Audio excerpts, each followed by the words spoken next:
Loh, apa itu?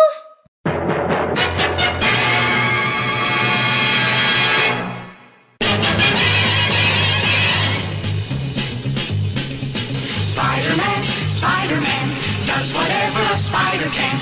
Spins a web any size, catches thieves just like flies. Look out, here comes the Spider-Man. Teman-teman pasti tahu laba-laba. Nah, sekarang kita akan membahas salah satu keluarga dari laba-laba, yaitu tarantula. Tarantula adalah nama yang diberikan untuk salah satu jenis laba-laba dengan ukuran sangat besar yang umumnya berbulu. Nama tarantula itu sendiri berasal dari salah satu kota di Italia yang bernama Taranto.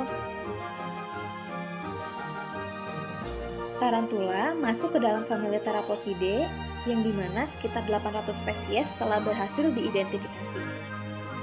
Ada ratusan spesies tarantula yang ditemukan di dunia. Mereka terbagi dalam wilayah tropis, subtropis, dan daerah kering.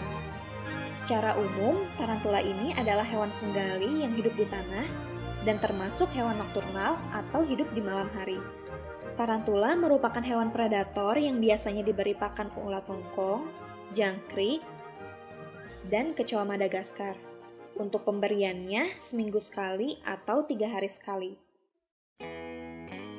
Aku mulai piara itu November 2014.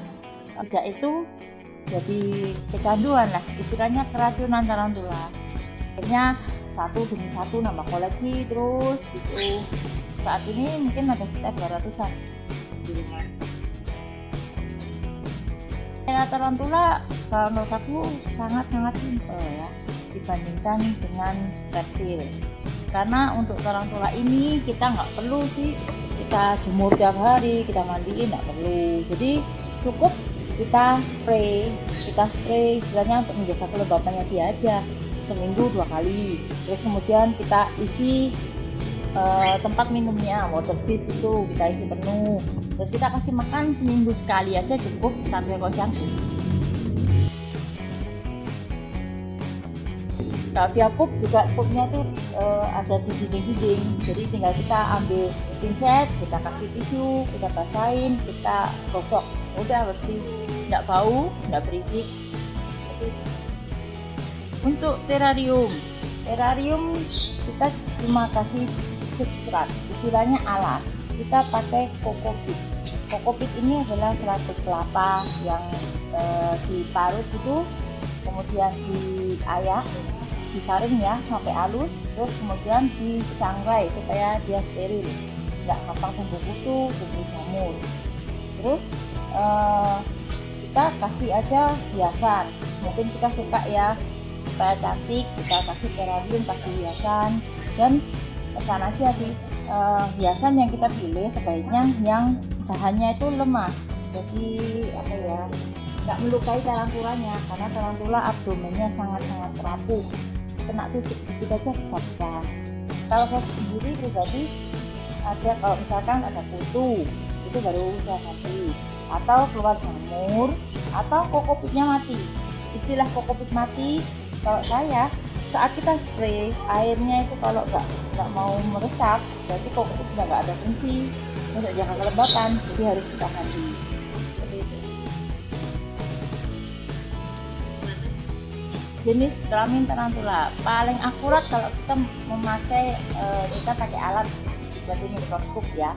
Jadi di antara perutnya ini ada semacam garis. Nah, garis ini disebut spermatheca. Spermatheca seperti ini berarti dia cewek. Kalau dia keluar semacam dot menonjol itu berarti cowok. Kandang atau terarium tarantula harus dibuat sesuai dengan karakternya. Apakah dia terestrial, banyak menghabiskan hidupnya di tanah, atau arboreal, banyak menghabiskan hidupnya di pepohonan? Untuk membuat terarium tarantula dibutuhkan beberapa bahan, yaitu kokopit, ranting pohon, mulch, hiasan terarium, tempat minum, dan spray. Berikut ini adalah proses pembuatan terarium.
Yuk kita tanya dokter hewan tentang tarantula.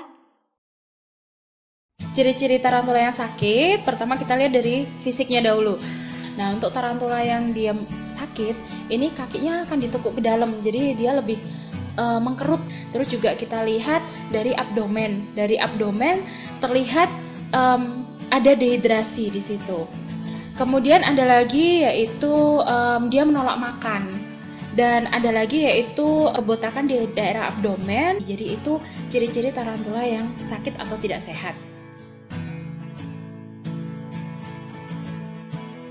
Penyakit yang umum terjadi pada tarantula itu yang pertama parasit. Parasit ini yang cukup mengganggu di kebanyakan pecinta, apalagi jika ownernya tidak terlalu care dengan enclosure atau terarium dari tarantula sendiri, dari mulai jamuran, kemudian nanti ada kutu-kutu yang tidak disadari oleh pemilik. Nah, ini yang bisa menyerang si tarantula. Kemudian juga trauma, misalnya di abdomennya itu ada luka sehingga abdomennya itu seperti pecah, bocor. Kemudian bad mold. Bad mold itu ganti kulit yang gagal. Ganti kulit kan seharusnya sempurna ya, seluruh kaki keluar. Bisa jadi ketika dia mold ada kaki yang patah. Nah, seperti itu. Kemudian ini sih dehidrasi ya, dehidrasi. Untuk obat-obatan lebih kepada misalnya terjadi luka trauma. Luka trauma ini misalnya ada abdomen yang bocor, maka segera dibawa ke dokter hewan agar segera diobatin. Memang pecinta banyak yang melakukan treatment sendiri, tapi alangkah bijaknya apabila jika sudah lihat bahwa tarantulanya ini ada kenapa-napa, ada gejala sakit, segera dibawa ke dokter hewan. Secara umum ada dua kategori tarantula. Yang pertama, New World tarantula, yaitu memiliki ciri berbulu lebat panjang dengan daya venom rendah. Contohnya, Haplopelma smithi, Haplopelma lividum, Pterinosilus murinus. Dan yang kedua, ada Old World tarantula yang memiliki ciri agresif, berkaki panjang, dan high venom. Contohnya, Avicularia avicularia, Lasiodora parahibana, Theraposa blondi. Tarantula dapat menggigit seperti laba-laba pada umumnya. Tarantula memiliki taring dan gigitannya dikenal menyakitkan untuk manusia. Dan perlu diketahui, semua tarantula mempunyai venom, yang dimana venom dalam gigitannya lebih sakit dari sengatan tawon. Dan berita baiknya, tarantula yang high venom tidak akan sampai mematikan manusia.